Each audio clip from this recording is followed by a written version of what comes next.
এদেশে বয়স্ক একজন রাজনীতি বললাম তো বয়স্ক রাজনীতিবিদ কিন্তু আমি চিনি সবাইকে, কার কি মহত্ব তাও আমি জানি, কিন্তু আমি দেশটাকে ভালোবাসি। আমার দেশে আমি এটুকু বলতে পারি, যারা আমার দল করেন না, আমাদের হয়তো ভোটও দেয় না, তারাও কিন্তু ভালো ব্যবসা করে যাচ্ছে। ব্যবসায় কখনো আমি হাত দেইনি, ব্যবসায়ীদের ব্যবসা করতে দিয়েছি, ব্যবসাকে উৎসাহিত করেছি, সব রকম সুযোগ দিয়েছি। সুযোগ যখন দিয়েছি তখন কিন্তু ওটা দেখিনি। আমি দেখেছি কি, আমি জাতির পিতার কন্যা, প্রধানমন্ত্রী, জনগণের ভোটে এসেছি। আমি ধন্যবাদ জানাই আপনাদেরকে যে প্রত্যেকটা নির্বাচনের আগে আপনারা আমাকে সমর্থন দিয়েছেন।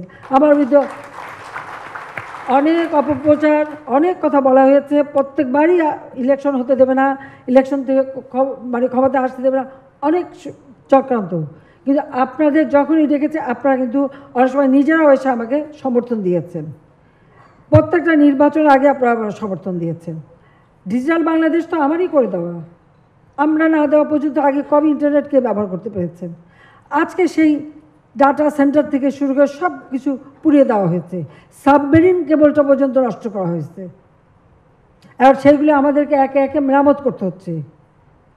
তারগুলি পুড়ে শেষ, সেগুলি আস্তে আস্তে মেরামত করতে সময় লাগছে। হ্যাঁ, আমরাই করে দিয়েছি ডিজিটাল সিস্টেম। তারপরে আমাদের চেষ্টা হচ্ছে যেখান থেকে যতটুকু পারি আমরা কিন্তু একদিন বসে নেই। তারপরে তো বাধা। আজকে কারফিউ দিতে আমরা বাধ্য হয়েছি মানুষের জানমাল রক্ষা করার জন্য। কারণ আমি তো কখনো এটা চাইনি। কারণ আমি যখন 81 সালে দেশে ফিরে আসি, প্রতি রাতে কারফিউ ছিল। জিয়াউর রহমান যতদিন দেশ চালিয়েছে রোজই কারফিউ।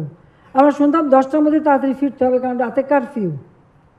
সেই কথাটা অনেকের হয়তো মনে নাই, আবার অনেকে ইয়াংদের জেনারেশন তারা জানেও না। কিন্তু সে সময় যার একটু সে সময় বয়স্ক নিশ্চয়ই মনে আছে, কোনোদিন ঘরে তাড়াতাড়ি না ফেরা ছাড়া উপায় ছিল না। আমি আসার পরে অন্তত এটুকু বলতে পারি, একটা চমৎকার পরিবেশ করে দিয়েছিলাম ব্যবসার জন্য। ঠিক যে কাজগুলি করে দিয়েছি প্রত্যেকটার উপরে আঘাত আর কি আগুন দিয়ে পোড়ানো। এটা কোন ধরনের কথা, এটা কোন ধরনের আন্দোলন আমি জানি না। যে জিনিসগুলো আমার দেশের মানুষের ক্ষতি করছে, আপনাদের ব্যবসা বাণিজ্য সবাই ক্ষতিগ্রস্ত। আজকে আমাদের দিনমজুর, রিক্সাওয়ালা থেকে শুরু করে, আমি কোভিডের সময় এমন কোনো গরিব মানুষের যাকে সরাসরি আর্থিক সহায়তা না দিয়েছি। নিম্নবিত্ত মধ্যবিত্ত হাত পাততে পারে না, আলাদা 333 ফোন করলেই তার ভিতরে খাবার পৌঁছে গেছে। আমাদের নেতা কর্মীদের আমরা দিয়েছি, আপনারাও ব্যবসায়ীরাও দিয়েছেন।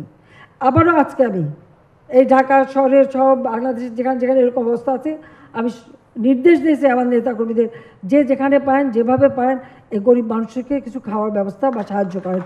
আমি এই আপনাদের এখানে আসার দুপুরবেলা ফোন করে সব জায়গায় আমি খবর নিচ্ছি এবং এদের ব্যবস্থা আমি করে দিচ্ছি।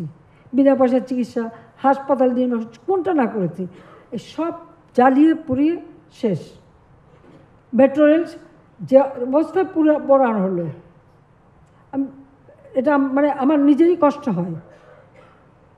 প্রত্যেকটা কাজ সময়ের আগে শেষ করে আপনাদের চলাচলের সুবিধা, ব্যবসা বাণিজ্যের সুবিধা, সেগুলো আমরা করে দিয়েছি।